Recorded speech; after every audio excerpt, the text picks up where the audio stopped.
하나님의 말씀 창세기 6장 9절로부터 이것이 노아의 족본이라. 노아는 의인이요 당대의 완전한 자라. 그는 하나님과 동행하였으며 세 아들 낳았으니 셈과 함과 야벳이라. 그때 온 땅이 하나님 앞에 부패하여 포악함이 땅에 가득한지라. 하나님이 보신즉 땅이 부패하였으니 이는 땅 위에서 모든 혈육 있는 자의 행위가 부패함이었더라. 하나님이 노아에게 이르시되 모든 혈육 있는 자의 포악함이 땅에 가득하므로 그 끝날이 내 앞에 이르렀으니 내가 그들을 땅과 함께 멸하리라. 너는 고페르 나무로 너를 위하여 방주를 만들되 그 안에 칸들을 막고 역청을 그 안팎에 칠하라. 내가 만들 방주는 이러하니 그 길이는 300규빗 너비는 50규빗 높이는 30규빗이라. 거기에 창을 내되 위에서부터 한 규빗을 내고 그 문은 옆으로 내고 상중하 3층으로 할지니라. 내가 홍수를 땅에 일으켜 무릇 생명의 기운이 있는 모든 육체를 천하에서 멸절하리니 땅에 있는 것들이 다 죽으리라.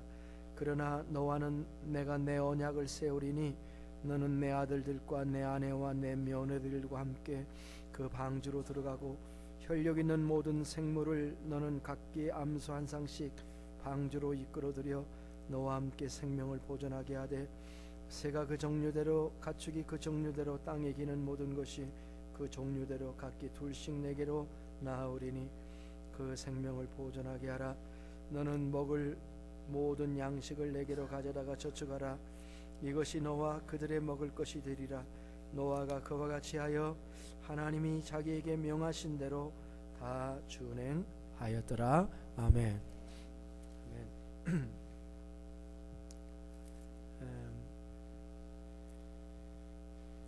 오늘의 말씀 제목은 노아 방주 신화인가 실화인가 이런 제목입니다.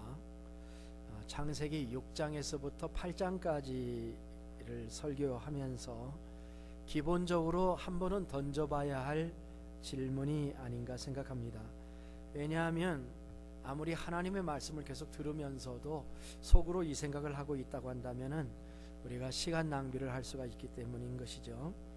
하나님의 말씀을 믿음으로 듣지 않고 이성으로 또 의심으로 듣는다면 그것이야말로 불신의 모습이 아닌가 이렇게 생각합니다. 이해할 수 있습니다. 그런 생각을 가진다는 게. 왜냐하면 이 세상에는 수많은 불신자들과 불신 과학자들이 성경을 난도질하고 있기 때문에 그렇습니다. 우리가 듣는 이 세상의 지성을 장악하고 있는 사람들이 우리에게 계속 성경을 믿을 수 없다고 속삭이기 때문에 그렇습니다. 하나님의 말씀을 문자 그대로 믿는다고 원리주의자라고 비난받는 세상에서 우리가 살고 있기 때문에 그렇습니다. 그러나 뱀이 하와에게 속삭여서 거짓말을 한 것처럼 자기도 확실하게 알지 못하면서 주어들은 얄팍한 지식을 가지고 엄청난 부요의 말씀인 하나님의 말씀을 인간이 판단하는 어리석음을 범하지 않기를 원하는 것입니다. 저는 오늘 우리 모두가 이 질문을 넘어섰으면 좋겠습니다. 저는 오늘 이 설교를, 이 제목을 가지고 하면서 과학적인 용어를 사용해서 이 주제를 증명하려고 노력하지 않으려고 합니다. 마치 하나님은 창세기 1장에서도 그랬죠. 논증하시는 분보다 하나님은 증명하지 않으십니다. 그저 하나님은 선포하시는 하나님이시죠.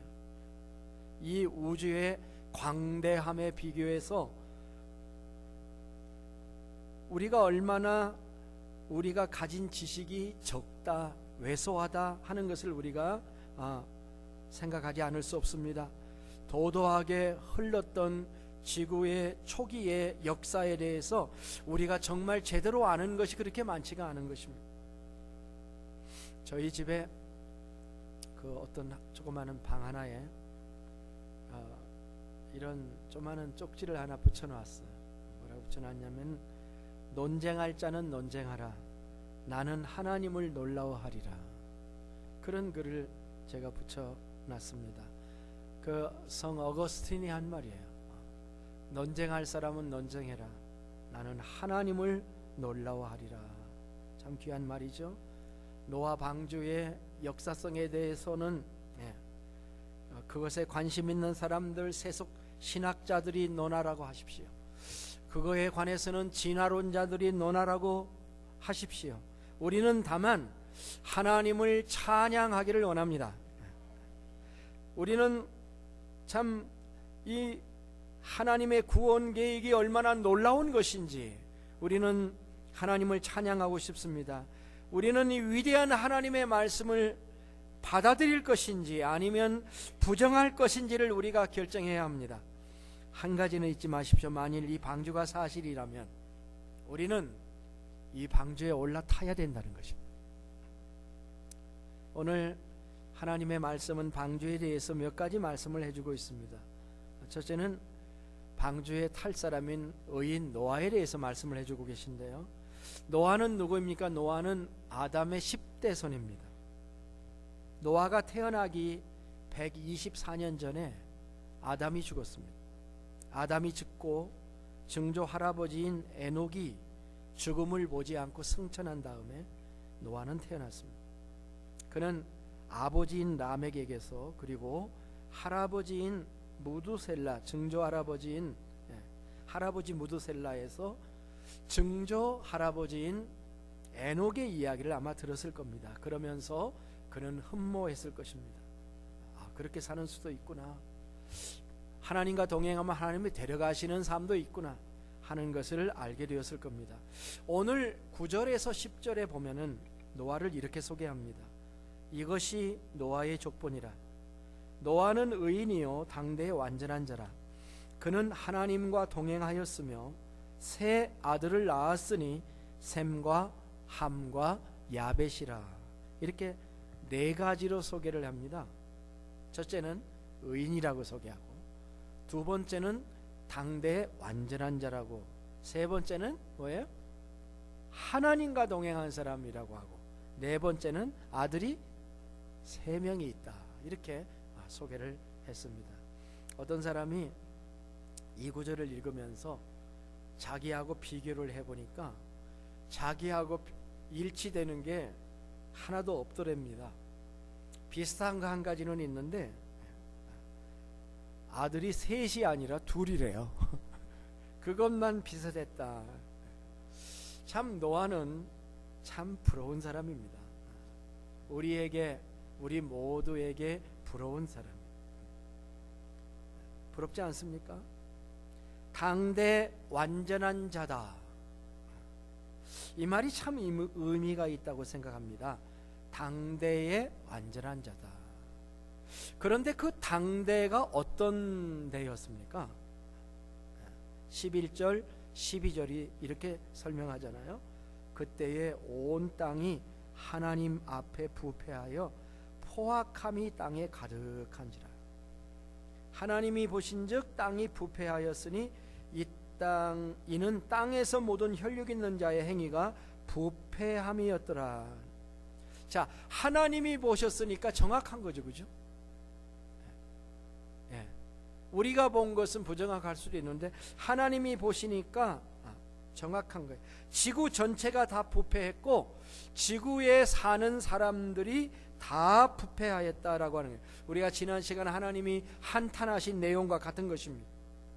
세상에 죄가 가득하고 믿을 만한 하나님의 자녀들이 다 그렇고 더 이상 소망이 없는, 기대할 것이 없는 그런 것을 말했던 것이죠. 이 부패라는 단어를 원어로 보면은 파괴하다라는 그런 뜻입니다. 사람들이 자기의 삶의 길, 자기의 생활 양식, 생활 행동 양식을 스스로 파괴를 했는데 철저하게 파괴됐다는 것입니다. 여러분, 자동차가 큰 교통사고가 나서 아주 크래시를 해가지고 심하게 사고를 내면 그거 고칠 수가 없어요. 고철 덩어리예요. 고철 덩어리죠. 그래서 그 상태가 되어서 파괴된 것과 같다고 지금 하나님께서 말씀하고 계신 거죠. 3번이나 부패했다라고 하나님 말씀합니다. 이런 시대에서 모든 사람들이 다 하나님을 떠나고 모든 사람들이 다 부패한 이런 시대에서 의롭고 완전한 자로서 살아간다는 것은 대단히 놀라운 것입니다. 그리고 이게 우리에게 보여주시는 모범이에요. 모범. 여러분, 세상이 아무리 악해도 우리는 의인의 삶을 살아야 된다는 비전을 버리지 마세요. 버리지 마세요.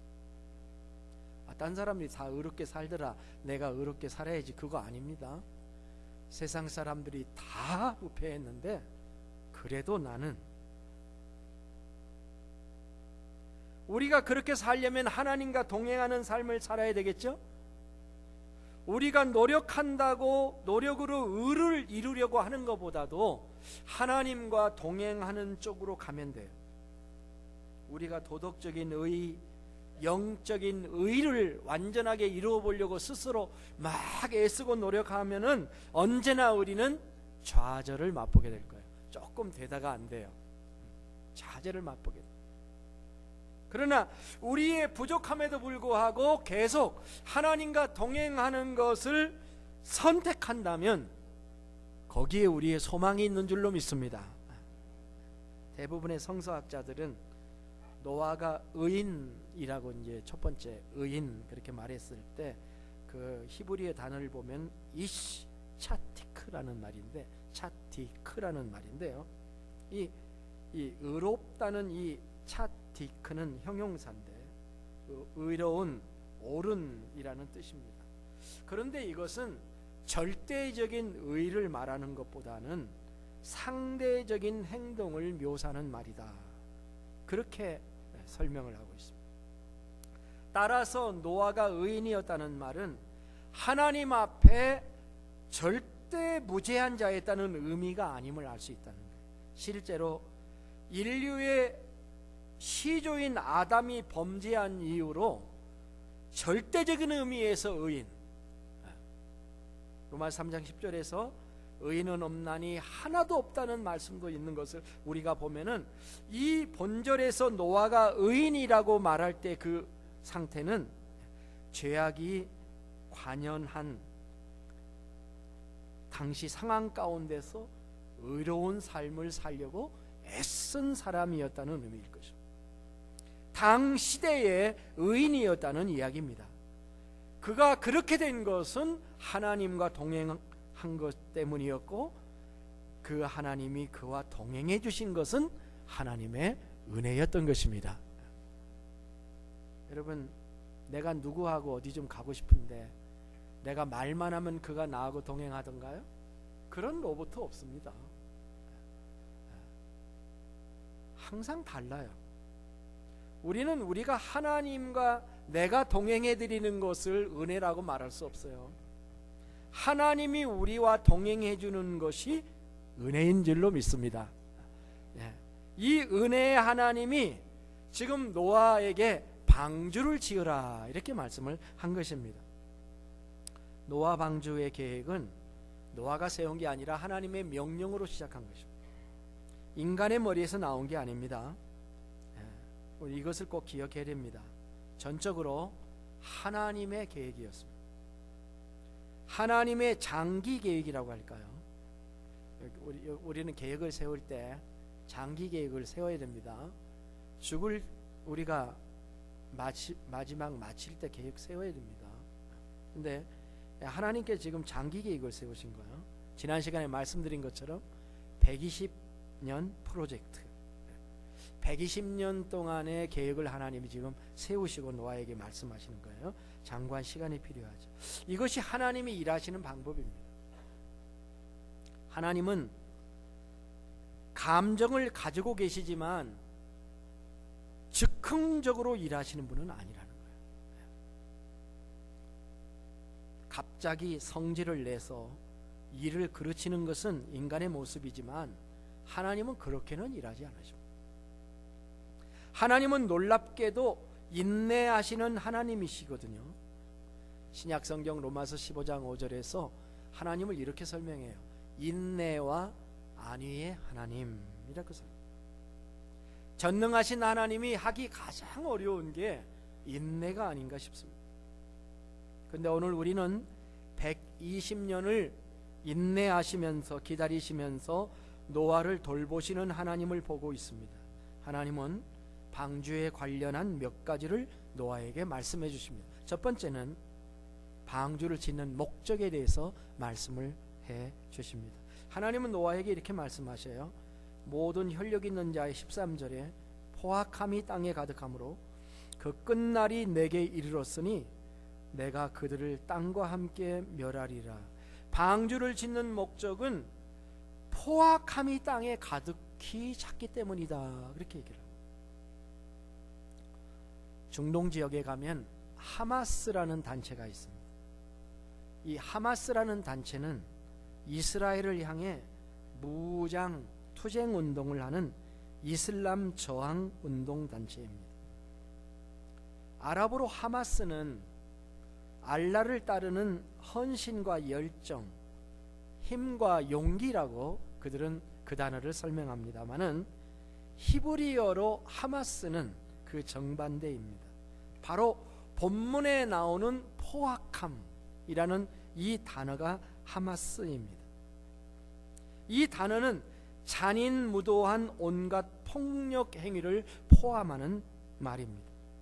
하나님 앞에 바로 서지 못한 노아 시대 사람들은 이웃에 대하여 살인, 강도, 폭력, 절도 등을 저지름으로써 인간의 죄가 극에 다 다다라서 더 이상 도저히 어찌해 볼 수 없는 상태까지 이르러서 심판이 불가피한 지경에 이르게 되었다는 그런 말씀입니다.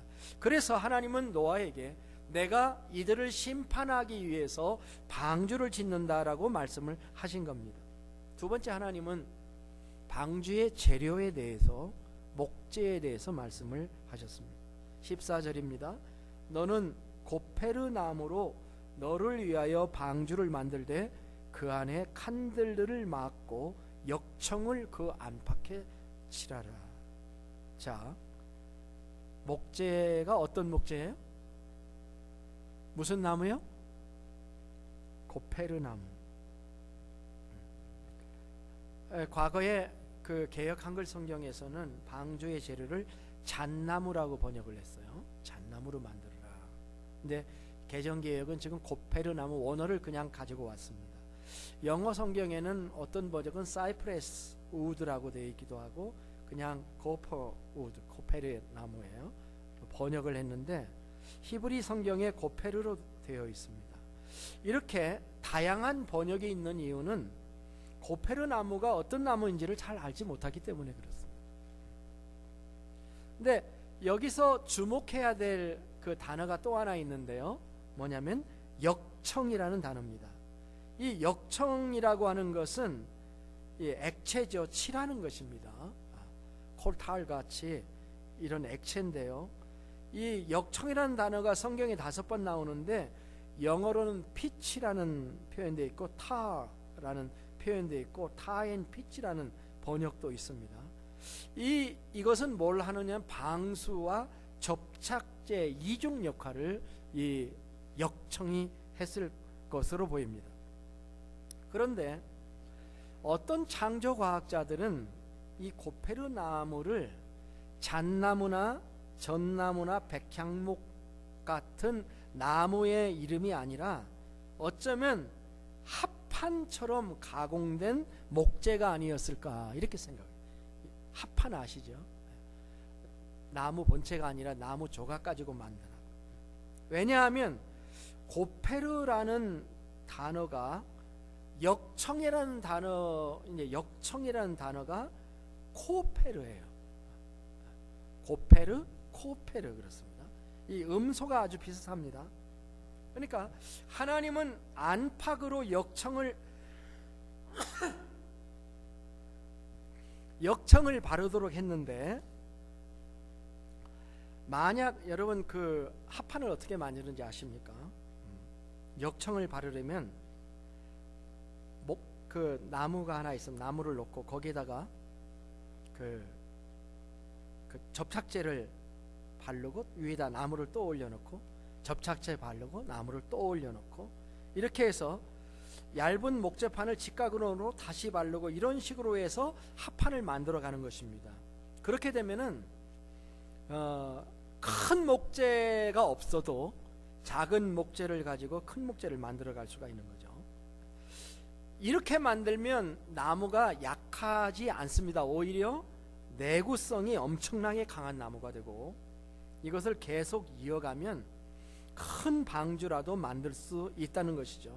그래서 이렇게 코페르가 발라진 가공된 나무를 고페르라고 부른 게 아니냐 이렇게 추측을 하는 분들도 있습니다. 어쨌든 하나님은 노아에게 고페르 나무로 방주를 만들라 이렇게 말씀을 했습니다. 그 다음에 방주의 사이즈에 대해서 말씀을 하셨습니다. 15절부터 16절입니다. 내가 만들 방주는 이러하니 그 길이는 300규빗, 너비는 50규빗, 높이는 30규빗이라. 거기에 창을 내되 위에서부터 한 규빗에 내고 그 문은 옆으로 내고 상중하 3층으로 할지니라. 자, 길이가 300규빗, 50규빗, 30규빗이에요. 길이와 넓이와 높이 비율이 그렇습니다. 이 규빗에 대한 그 단위를 어떻게 카운트해야 되느냐에 따라 생각이 많습니다만은 원래 규빗은 손끝에서 이 팔끝까지. 여러분 일을 하다 보면은 집안에서 일을 하다 보면은 자를 가지고 재야 될 때가 있잖아요. 근데 이 자를 저 같은 사람은 쓰고 어디다 놨는지를 몰라요. 쓰고 또 가서 찾아야 되고. 근데 만일 자가 내 무릎 끝에서 손끝이라면 이렇게 재는 거예요. 이 잣대를 잊어버릴 필요가 없죠. 예? 여기 달려 있잖아요. 예. 그러니까 그게 한 규빗이에요. 규빗. 근데 이제 문제는 뭐겠어요? 이게 사람마다 이게 길이가 다르네. 이게 문제죠. 그래서 45cm 설, 50cm 설 이제 몇 가지가 있습니다. 그래서 어쨌든 이거를 센치로 계산하면 135m, 길이가 135m, 길이가 135m, 넓이가 22.5m, 높이가 13.5m인데 이 정도 크기라고 하면은 14,000톤 정도를 적재할 수 있다고 하죠. 제가 지난번에 켄터키를 그 졸업식에 갔을 때 잠깐 시간을 내서 노아 방주를 재현한 박물관이 최근에 오픈됐어요. 그래서 일부러 찾아가서 거기를 한번 들어가서 구경하고 나왔는데요.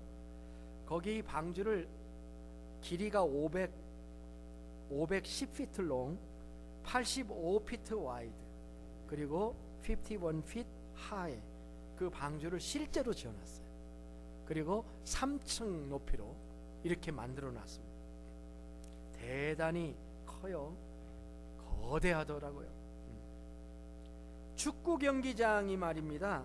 105m 바이 68m예요. 115 야드 롱 바이 75 야드 와이드가 축구 사카 경기장 사이즈고요. 미식 축구장은 이거보다 더 적습니다. 생각해 보세요. 축구 경기장만큼 큰 배를 1층도 아니고 그걸 3층으로 이렇게 세운다면 얼마나 큰 것인지 상상이 안 되죠. 소형 항공모함 같은 그런 사이즈가 아닌가 싶습니다. 길이를 보면은 길이와 넓이의 비율이 6대1입니다. 300규빗 대 50규빗이니까 6대1이고요. 길이와 높이의 비율은 10대1이에요. 300규빗 대 30규빗이거든요. 6대1, 10대1의 비율, 이것은 놀라운 안정성을 가지고 있는 비율이라고 해요. 현대 선박학적으로도 풍랑의 시험을 해보면은 이 6대1, 5대1 비율이 굉장히 안정적인 비율로서 정말 깜짝 놀랄 만한 그런 비유를 하나님께서 노아에게 가르쳐 주셨다, 이렇게 되는 거죠. 어떤 사람은 이렇게 물을 수 있어요. 아니, 그 원시 시대에 그게 가능했습니까? 누가 노아의 시대를 원시 시대라고 했나요? 우리는 이미 창세기 4장에서 철기 시대의 무기를 제작하고 있는 가인의 후예를 보지 않았습니까? 그리고 이 방주는 고도의 기계가 내장되어 있는 게 아니잖아요. 항해용 배가 아니라 우리가 잘 아는 것처럼 박스입니다. 박스. 3층짜리 박스예요. 120년 동안 걸쳐서 고페르 방식으로, 아까 합판 방식으로 그것을 졌다면 가능하다는 거예요. 전혀 불가능한 얘기가 아니다라고 하는 사실입니다. 그 다음에 하나님께서 노아에게 이 방주를 얘기하면서 중요한 거 한 가지는, 지금 하나님께서 노아와 언약을 맺으신다는 사실입니다. 17절에서 21절에 보니까 이렇게 얘기해요. 내가 홍수를 땅에 일으켜 무릇 생명의 기운이 있는 모든 육체를 천하에서 멸절하리니 땅에 있는 것들이 다 죽으리라. 그러나, 항상 성경에는 그러나가 상당히 중요해요. 이걸 중심으로 잘 읽어야 돼요. 그러나 너와는 내가 내 언약을 세우리니 너는 내 아들들과 내 아내와 내 며느리들과 함께 그 방주로 들어가고 혈육 있는 모든 생물을 너는 각기 암수 한 쌍씩 방주로 이끌어들여 너와 함께 생명을 보존하게 하되, 이렇게 말씀. 언약이라는 단어가 중요해요. 하나님께서 노아와 언약을 세웁니다. 무슨 언약인가요? 그 내용은 노아가 방주를 지으면 그 대신 내가 너의 가족을 보호해 주겠다라고 하는 약속을 지금 해주고 계신 거죠. 적어도 노아의 가정이 모든 일을 제쳐놓고 방주 만드는 일에 헌신을 해야 될 터인데, 그러려면 동기부여를 해줘야 될 거 아닙니까? 하나님께서. 하나님이 스스로 이런 언약을 주심으로 노아는 세 아들과 함께 전심전력을 다해서 이 방주를 지으라는 명령에 헌신하게 되었을 겁니다. 노아는 결국 이 하나님의 말씀을 의심하지 않고 순종합니다. 그게 오늘 마지막 절입니다. 한번 같이 읽어볼까요? 노아가 그와 같이 하여 하나님이 자기에게 명하신 대로 다 준행하였더라. 노아가 의로운 사람이라는 말을 앞에서 했을 때 찻디크라는 의롭다는 말을 제가 설명했는데요.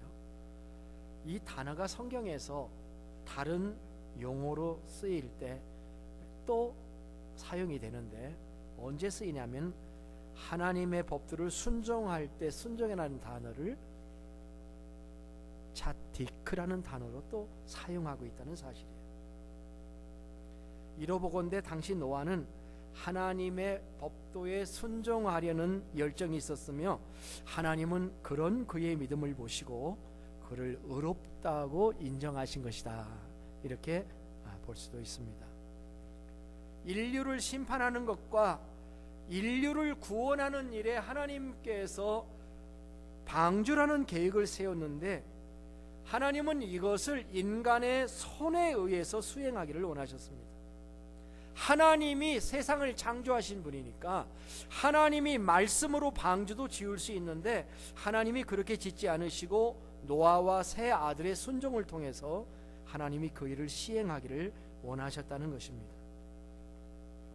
그런 점에서는 오늘날 이 방주를 짓는 일은 다 끝난 일은 아니다, 이렇게 생각해 볼 수도 있습니다.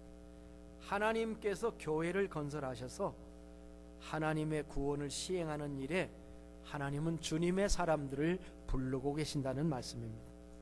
누가 주님의 부르심에 순종해서 구원의 방주를 건설하고 확장하는 일에 내 삶을 드릴 것인가? 하나님은 그 사람을 기뻐하시고 그를 의롭다고 인정해 주실 겁니다. 처음 질문으로 다시 돌아가고 싶습니다. 노아 방주는 신화인가요? 실화인 거예요. 우리는 노아 방주의 확실성을 증명하기 위해서 세상 과학으로 나갈 필요 없습니다. 그들에게 물을 필요가 없습니다. 성경에 물으십시오. 성경이 답할 것입니다. 성경이 자체 증언을 할 겁니다. 자기 증거가 말이에요. 성경이 증거하는, 너네끼리 증거하는 거잖아. 그렇게 얘기할 것이지만은, 여러분, 우리가 살다가 그런 일 당하잖아요.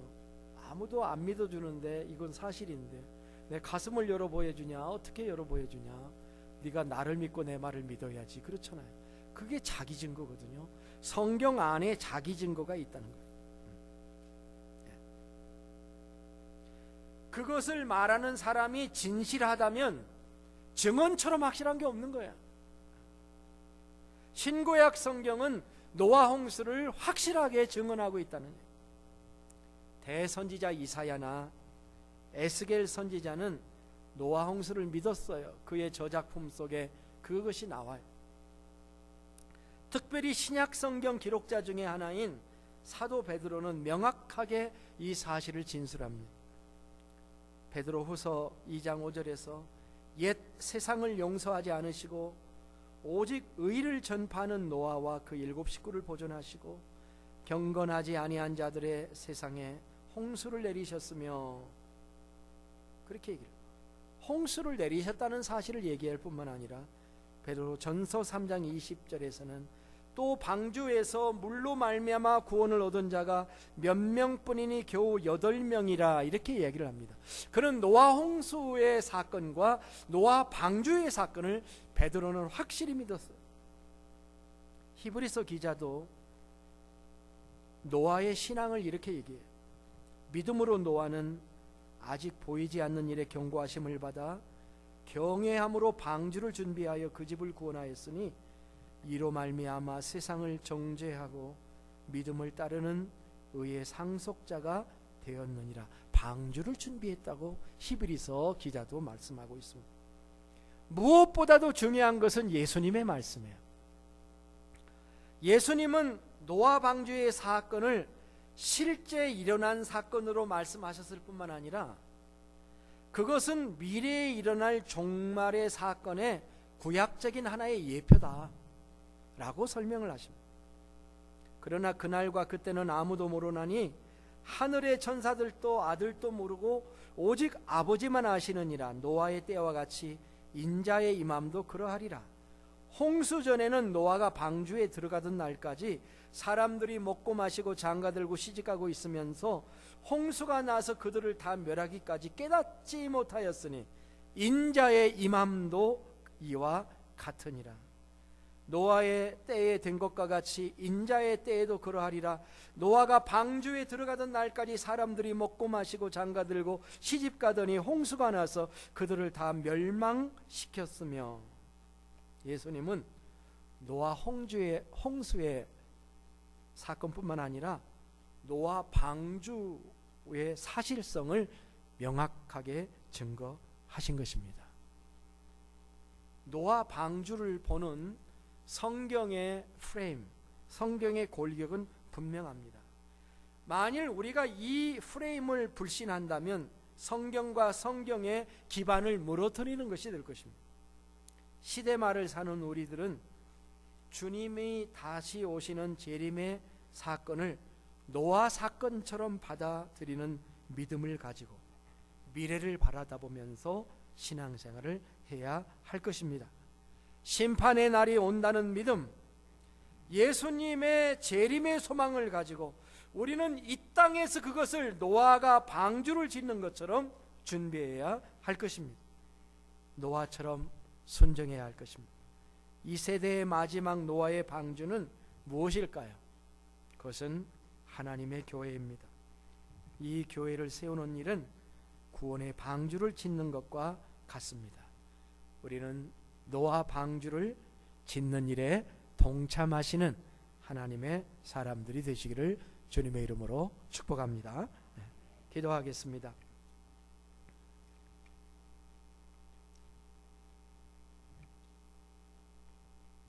하나님 아버지, 저희들에게 분명한 믿음의 자세를 가지도록 도와주시기를 원합니다. 에녹처럼, 노아처럼 하나님과 동행하고 하나님의 명령을 순종하게 해주시기를 원합니다.